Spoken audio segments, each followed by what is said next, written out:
kelompok 1 ingin memaparkan pengantar ilmu hukum. Materi yang pertama itu apa peran dan fungsi pengantar ilmu hukum.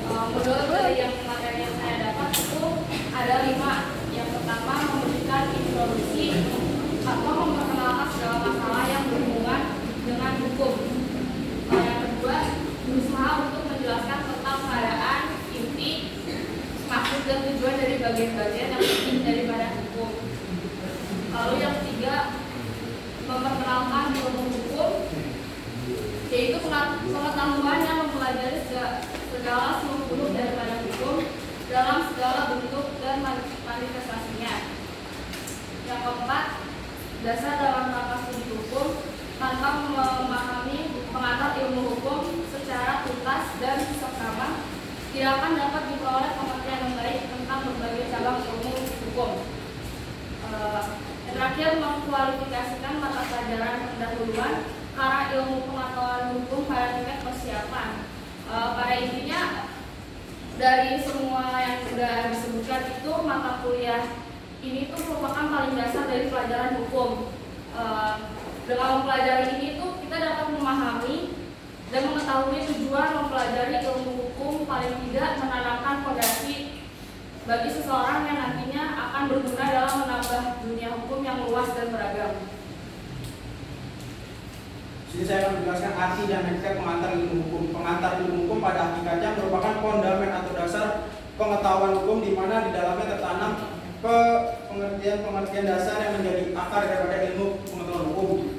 Di hakikat pengantar ilmu hukum ini terdiri dari 4. Yang pertama itu pengantar ilmu hukum, suatu mata kuliah yang menjadi pengantar dan penunjuk jalan bagi siapapun yang ingin mempelajari ilmu hukum, yang ternyata sangat luas ruang lingkupnya.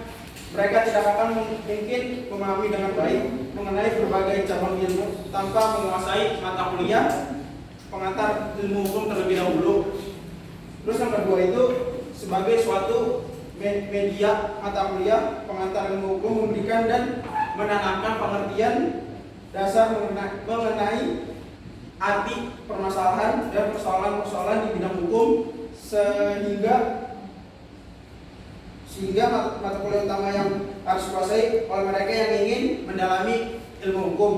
Yang ketiga, pengantar ilmu hukum memberikan gambaran-gambaran dan dasar yang jelas mengenai sendi-sendi utama hukum itu sendiri. Berbeda dengan cabang-cabang ilmu hukum lainnya, maka pengantar ilmu hukum mempunyai cara pendekatan yang khusus dalam memberikan pandangan tentang hukum secara umum. Yang keempat itu, pengantar ilmu hukum merupakan mata kuliah dasar, maka bagi mereka yang ingin mempelajari ilmu hukum harus menguasai mata kuliah pengantar ilmu hukum terlebih dahulu. Tanpa penguasaan pengantar ilmu hukum, mereka akan mendapatkan kesulitan atau kegagalan. Selanjutnya ada perbedaan pengantar ilmu hukum dan pengantar hukum di Indonesia. Pengantar ilmu hukum itu mempelajari dan memperkenalkan pengertian-pengertian dan konsep-konsep dasar serta teori-teori hukum secara umum.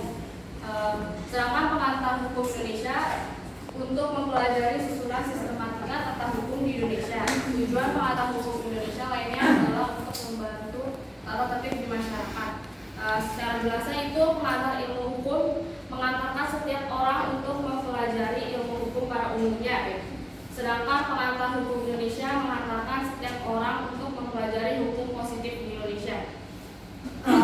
Lalu objek dari pengantar ilmu hukum itu hukum pada umumnya yang tidak terbatas pada hukum positif di negara tertentu. Sedangkan objek dari pengantar hukum Indonesia itu hukum positif di Indonesia.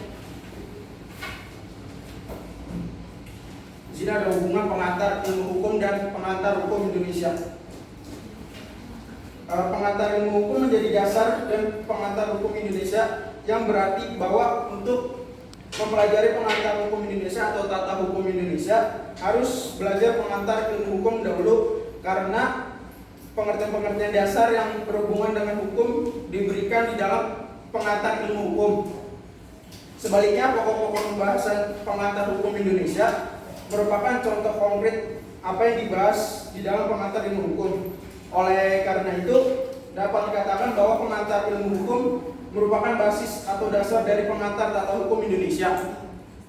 Dengan demikian, jelas maka tata hukum Indonesia itu menata, menyusun, mengatur tertib kehidupan masyarakat Indonesia. Tata hukum Indonesia diterapkan oleh masyarakat hukum Indonesia atau negara Republik Indonesia.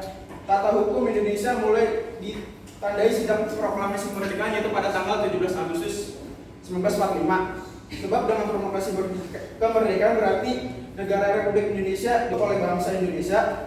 Sejak saat itu bangsa Indonesia telah mengambil keputusan menentukan dan laksanakan hukum sendiri, yaitu hukum bangsa Indonesia. Yang terima kasih.